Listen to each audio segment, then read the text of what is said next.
Hi all of you, welcome back to Rama Reddy maths academy. ఈ video ఏంటంటే దీని ముందు కూడా ఒక వీడియో చేశాను.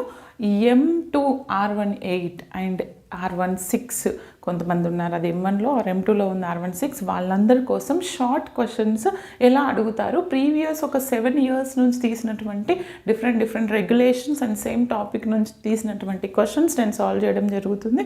కాబట్టి వీడియోని చివరి వరకు చూడండి. ఇంకోటి ఏంటంటే M2 R18 చదివే వాళ్ళు ఫస్ట్ సెకండ్ యూనిట్ చదవండి. సెకండ్ యూనిట్లో YC/YP కంపల్సరీ లాంగ్ అండ్ షార్ట్లో కూడా వస్తుంది, అది పక్కా ప్రిపేర్ అవ్వండి. చాలా ఈజీగా ఉంటుందండి, no need to worry. Only the factors find out చేయడం వస్తే సరిపోతుంది. అండ్ రూట్స్ డిఫరెంట్ ఇచ్చినప్పుడు మనకి కాంప్లిమెంటరీ ఫంక్షన్ ఫార్ములా ఏంటో నేర్చుకోండి, సరిపోతుంది. ఓకేనా? ఇక్కడ ఇలా ఇచ్చారండి, సాల్వ్ ద డిఫరెన్షియల్ ఈక్వేషన్. ఈ వీడియో కనుక ఫస్ట్ టైం చూస్తే దీని ముందున్నటువంటి వీడియో చూసిన తర్వాత ఇది చూడండి, చాలా క్లియర్గా ఉంటుంది. ఇది ఎప్పుడు అడిగారనంటే 2018 మేలో అడిగారండి. అప్పుడు అది R15 రెగ్యులేషన్లో వచ్చింది అండ్ R18లో కూడా వచ్చింది. ఇప్పుడు చూడండి, ఇది R18గా 2000 దాని ముందున్నటువంటి రెగ్యులేషన్లో వచ్చింది. సాల్వ్ ద డిఫరెన్షియల్ ఈక్వేషన్ ఏమని అడిగారు? సాల్వ్ ద డిఫరెన్షియల్ ఈక్వేషన్ అంటే ఈక్వల్ టు 0 మొత్తం, LHS ఒకటే ఉంది, RHSకి కూడా ఉన్నప్పుడు మనం YC కనుక్కోవాలి, YP కనుక్కోవాలి. Okay, only the LHS part ఉంది కాబట్టి మనం సాల్వ్ చేయాల్సింది ఏంటిది? Only the complementary function. Complementary function ఎలా సాల్వ్ చేస్తాము? ఫస్ట్ ఇచ్చినటువంటి ఈక్వేషన్ని రాయండి. What is that? d² - 4d + 13 = 0. Then the complementary function, how to write the complementary function? చూడండి అమ్మా, కాంప్లిమెంటరీ ఫంక్షన్ రాయాలి అని అంటే మనం సాల్వ్ చేయాలంటే f(d)లో ఉంది అంటే మనం we need to write the auxiliary equation f(m).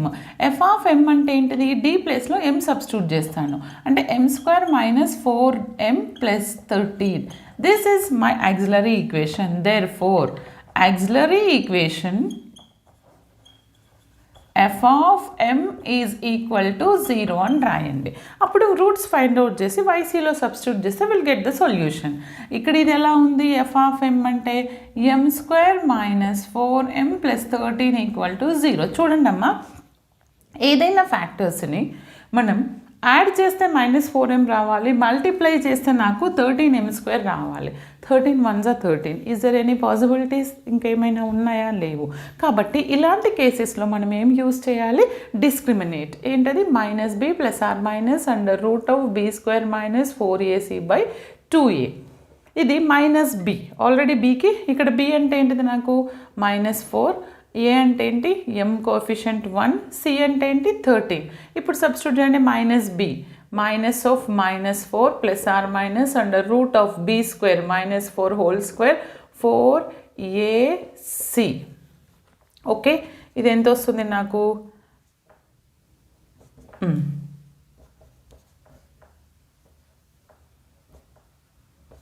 Okay fine. ఇదేంటి? మైనస్ ప్లస్ అవుతుంది. 2a 2 × 1 అంటే ఇది 4 ± √16 మైనస్ ఇక్కడ ఎంత వస్తుందంటే 13 4s ఇట్ ఇస్ 52, రైట్? అంతేనా? 12. ఓకే, ఇప్పుడు ఎస్ 52 కదా, డివైడెడ్ బై 2a. నెగిటివ్లో వచ్చే ఛాన్స్ ఉంది, చూడండి అమ్మా. 4 ± -52 - 16 32 and 4 ఎంతండి? 36. రూట్ -36 వస్తుంది, అవునా? బై 2 రూట్లో ఉంది, కానీ రూట్లో నెగిటివ్ ఉంటే మనకి that is nothing but i. 4 ± i. √36 అని అంటే ఏంటిది? 6 6. ఓకే మేడం, మీరు డైరెక్ట్ 6 అని రాయొచ్చు కదా అంటే, రూట్లో నెగిటివ్ ఉంటే కాంప్లెక్స్ వాల్యూ వస్తుంది 2. న్యూమరేటర్లో ఇక్కడ 2 కామన్ తీయొచ్చు, డినామినేటర్లో కూడా 2 కామన్ తీయొచ్చు. 2 2s 4, 2 3s. దీన్ని ఇంకా ఎలా? సారీ, ఇది 6 అవుతుంది కదా, √6 కాదు 6 అవుతుంది కదా. 2 కామన్ తీస్తే 3 అవుతుంది, i ఉంటుంది 2. 2 2 క్యాన్సల్ అంటే ఏమొచ్చింది నాకు? 2 ± 3i. ఆల్ఫా ± iβ వచ్చింది. If the roots are alpha ± iβ ఉంటే మనకి కాంప్లిమెంటరీ ఫంక్షన్ ఏమని తెలుసు? e to the power of alpha x into c1 cos beta x plus c2 sin beta x అంటే ఓకేనా. ఒకవేళ కాంప్లెక్స్ కాంజుగేట్ రెండు సార్లు రిపీట్ అయితే c1 plus c2 x into cos beta plus c3 c4 x into sine beta ఆ విధంగా రాయాలి. కావాలంటే మీరు దీనికి సంబంధించిన వీడియో డిస్క్రిప్షన్లో ఇస్తాను, అక్కడికి వెళ్ళి చూసుకోండి. రూట్స్ ఎలా ఫైండ్ అవుట్ చేయాలనేది చాలా క్లియర్గా చెప్పాను. ఈ to the power of alpha, alpha అంటే నాకు ఏమొచ్చింది ఇక్కడ 2 వచ్చింది. ఎంత వచ్చింది? 2 వచ్చింది.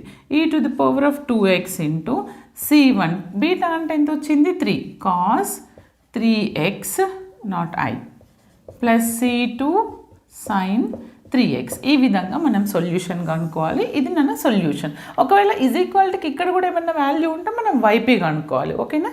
ఇది మనకి 3 మార్క్స్కి అడిగారండి. Okay, next will do one more problem. Just note down. చూడండి అమ్మా, ఇది నాకు 2 మార్క్స్ క్వశ్చన్కి అడిగారండి.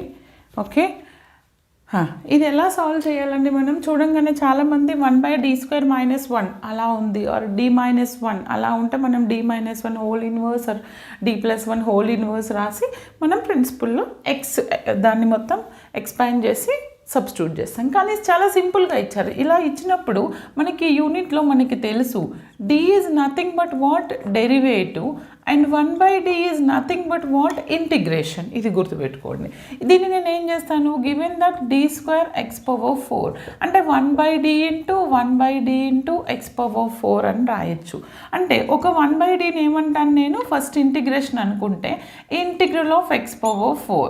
ఓకే, అప్పుడు నాకు అది ఏమవుతుంది, ఇంటిగ్రల్ అంటే x⁴n ఇంటిగ్రేషన్ ఏంటి, n into x⁴n - 1. Simply apply that same principle here.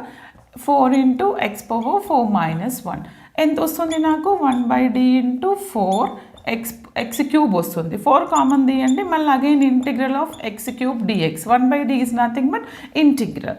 అప్పుడు నాకు వాల్యూ ఏమొస్తుంది, 4 ఇంటూ n ఇంటూ సారీ మనం డిఫరెన్షియేషన్ రాస్తున్నాను నేను ఇక్కడ. x⁴n dx ఇంటిగ్రేషన్ అంటే x⁴n+1/n+1. సారీ బేటా, x⁴n+1/n+1. Okay, confusion. ఇప్పుడు ఇది నేను ఏమని రాస్తాను, ఇంటిగ్రేషన్ x⁴n+1/n+1 4+1/4+1.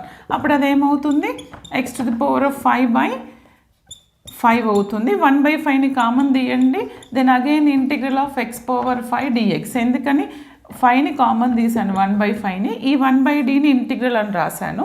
అప్పుడు అది ఏమవుతుంది, again x⁴n+1 5+1 6/6. ఇదేమవుతుంది x⁴6/30. This is my final answer. ఓకేనా. అంటే చిన్నవే అడుగుతారు, లాజిక్ యూస్ చేసి చేయండి సరిపోతుంది. నెక్స్ట్ వీడియోలో ఇంకా చాలా డిఫరెంట్ క్వశ్చన్స్ ఉన్నాయి, అవి సాల్వ్ చేద్దాము. ఓకేనా. వీడియోని అందరికీ షేర్ చేయండి, లైక్ చేయండి. All the best. Thanks for watching.